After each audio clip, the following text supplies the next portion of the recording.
اعوذ باللہ من الشیطان اللعین الرجیم بسم اللہ الرحمن الرحیم رب اشرح لی صدری ویسر لی امری واحلل عقدۃ من لسانی یفقهوا قولی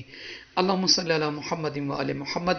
عزیزان گرامی قدر، ماہ رمضان المبارک کی آمد ہے۔ شب اول ماہ رمضان کے چند ایک اعمال میں سے کچھ اعمال آپ مومنین کی مبارک سماعتوں تک بیان کرنے ہیں۔ مومنین سے عرض ہے کہ اس مہینے میں ہمیں اپنی دعا میں ضرور یاد فرمائیں گے، جزاک اللہ۔ ماہ رمضان المبارک ایک ایسا مہینہ ہے کہ جس میں اللہ تعالیٰ کی رحمتیں، برکتیں، مغفرتیں اور لاتعداد انعامات اپنے بندوں کے لیے خداوند عالم عطا فرماتا ہے۔ جب ماہ رمضان المبارک کی پہلی شب آتی ہے تو خداوند عالم کی طرف سے اپنے بندوں کے لیے جنت کے دروازوں کو کھول دیا جاتا ہے اور آخر ماہ رمضان تک یہ کھلے رہتے ہیں، اور اسی طریقے سے جہنم کے دروازوں کو خدا بند کر دیتا ہے اور آخر ماہ رمضان تک بند ہی رہتے ہیں۔ تو مومنین اور مومنات کو چاہیے کہ اس ماہ مقدس میں جو ضیافت اللہ کی ضیافت میں، یعنی ہم اور اب اللہ کے دسترخوان پر جا کر بیٹھیں گے، اور جو مہمان ہوتا ہے اسے چاہیے کہ میزبان کے مطابق اس کے دسترخوان پر بن ٹھن کے جائے۔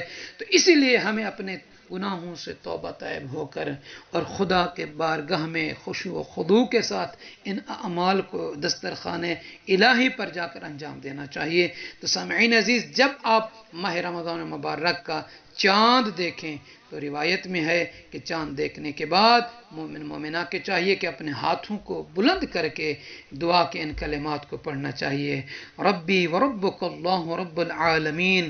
اللہم اہلہ علینا بالامن والایمان والسلامت والاسلام والمسارعت الى ما تحب وترضى، اللہم بارک لنا فی شہرنا هذا وارزقنا خیرہ وعونہ واصرف عنا ضرہ وشرہ وبلاءہ وفتنتہ۔ اس دعا کو پڑھنے کے بعد مومنین کو چاہیے کہ اس شب میں انہیں غسل کرنا چاہیے، کیونکہ شب اول کا جو مومن مومنہ غسل کرتا ہے اللہ تعالیٰ کی طرف سے اس کے جسم کے لیے فائدہ ہوتا ہے، یعنی غسل اول جو ہے انسانی جسم کے لیے فائدہ مند ہے۔ تو ماہ رمضان کی پہلی رات میں غسل کریں، نیت یہ کریں کہ غسل شب اول ماہ رمضان کرتا ہوں یا کرتی ہوں ترتیبی قربتاً الی اللہ، اگر ترتیبی ہے تو، اگر ارتماسی ہے تو ارتماسی کیجیے گا۔ روایت میں ہے کہ جو بندہ، جو کنیز، جو عبد اس ماہ مبارک کی شب اول اس غسل کو کرے گا تو وہ آنے والے ماہ رمضان تک، یعنی آئندہ سال آنے والے ماہ رمضان تک خارش وغیرہ کی بیماریوں سے محفوظ رہے گا۔ اگر کوئی شخص چاہتا ہے کہ بیماریوں سے محفوظ رہنا چاہتا ہے، اسے شب اول میں غسل کرنا چاہیے، اور اس کے بعد سرکار سید الشہداء امام حسین علیہ السلام کی زیارت کریں۔ اگر آپ کربلا میں نہیں پہنچ سکتے تو اپنے گھر کے صحن اور اس کی چھت پر کہیں بھی کھڑے ہو کر کم سے کم دعائے زیارت کا یہ جملہ اس کو کہیں: السلام علیک یا ابا عبداللہ، السلام علیکم ورحمۃ اللہ وبرکاتہ۔ روایت میں ہے کہ صادق آل محمد کا فرمان ہے کہ جو شخص ماہ رمضان کی پہلی رات سید الشہداء امام حسین علیہ السلام کی زیارت کے لیے جائے اور اس کی زیارت کرے تو اس کے گناہ جھڑ جائیں گے، اور اس سال حج و عمرہ کرنے والے تمام افراد جتنے ہوں گے وہاں پہ، وہ جو جتنا ثواب ان کو ملے گا وہی ثواب اللہ تعالیٰ اس مومن اور مومنہ کو عطا کرے گا جو اس شب میں امام حسین علیہ السلام کی زیارت کرے۔ تو یقیناً انشاءاللہ تعالیٰ آپ گھر کی اگر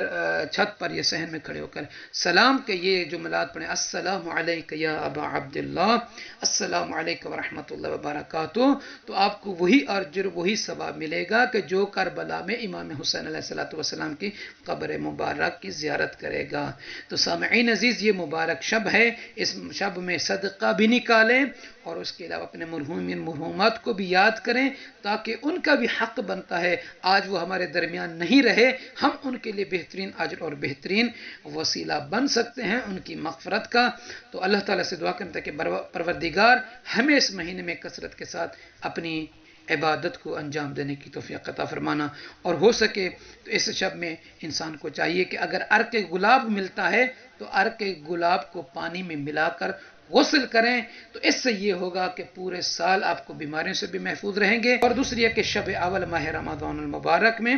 اللہ کی بارگاہ میں سر بسجود ہو کر اس کا شکر کرنا چاہیے کہ خدایا تیرا شکر ہے کہ مجھ پر موت نہیں آئی اور ایک بار پھر اولیاء عید اولیاء کو حاصل کرنے میں خداوندہ تو مجھے یہ توفیق دے رہا ہے اور مجھے اس میں کامیابی اور کامرانی عطا فرمانا. اور جب مومن مومنہ اس طریقے سے ان اعمال کو انجام دیں گے تو اللہ تعالیٰ کی بے حساب لا تعداد